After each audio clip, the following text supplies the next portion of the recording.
చుట్టూ చేరేవారు అందరూ షూటింగ్స్లో ఆయన చుట్టూను. నన్ను మాత్రం ఎందుకో ఒక 1% ఎక్కువ స్పెషల్గా చూసేవాడు ఆయన. నేను నాటకరంగం రోజు నుంచి రచయితను కూడా అవడం బట్టి, సినిమాల్లో కూడా రచయితను కాబట్టి 2-3 చోట్ల నా గురించి ఆయన చాలా గొప్పగా మాట్లాడారు. ఒక చోట సినిమా రంగంలో మధ్యతరగతి జీవితాలని కె బాలచంద్ర గారు ఎలా ఆవిష్కరిస్తారో, రంగస్థలంలో ఎల్బి శ్రీరామ్ దానికి ధీటుగా అంత బాగా రచించి ప్రదర్శించి ప్రేక్షకుల మన్ననలు పొందారు అని ఒక చోట అంటే, ఇంకో చోట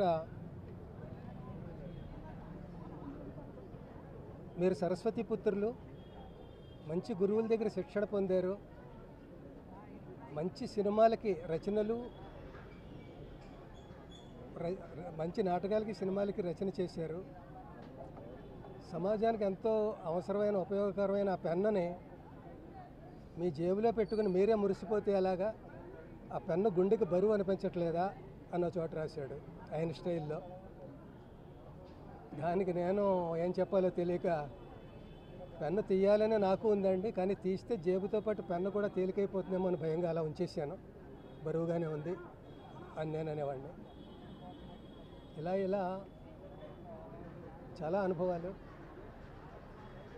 హలో బ్రదర్లో చాలా గొప్ప వేషం. ఆయన స్పెల్లింగ్ మిస్టేక్స్ అన్నీ మల్లికార్జునరావు కరెక్ట్ చేస్తుండేవాడు. కమాన్ మార్చ్ అంటే ఇది మార్చి కాదు ఏప్రిల్ అని, అలాగో అవి స్పెల్లింగ్ మిస్టేక్స్ ఎప్పుడు మానేస్తావరా అని అనేవాడు. చివరికి మల్లికార్జునరావు గారి డెత్ సీన్ ఒకటి ఉంటుంది, అందులో అంటాడు, అరే మళ్ళీ నన్ను ఒంటరి చేసి వెళ్ళిపోయావు కదరా, ఇక నుంచి నా స్పెల్లింగ్ మిస్టేక్స్ ఎవరు కరెక్ట్ చేస్తారా అని ఏడ్చాడు. అలాగే ఇప్పుడు మాలాంటి కమెడియన్లు, క్యారెక్టర్ ఆర్టిస్టులు మేమందరూ చాలామంది ఇప్పుడు మా స్పెల్లింగ్ మిస్టేక్స్ అంటే మా తప్పులు ఎవరు కరెక్ట్ చేస్తారు, ధైర్యంగా మాట్లాడగలుగుతారు అని గుర్తుకొచ్చింది నాకు అది. అంటే ఇలాంటి పెద్ద వాళ్ళే ఉంటే, మేము పెద్దవాళ్ళం అయినా కూడా మనకంటే పెద్దవాళ్ళు ఉన్నారని ధైర్యంగా ఉంటుంది. ఒక్కొక్కళ్ళే అలాగా తప్పుకుంటుంటే నెక్స్ట్ టోకెన్ మందే కదా అని భయంగా ఉంటుంది.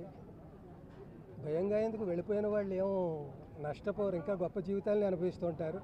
మనం వెళ్ళిపోతే అలాంటి దాన్ని అందుకోవచ్చు కదా అని అప్పుడప్పుడు అనిపిస్తూ ఉంటుంది. ఏది ఏమైనప్పటికీ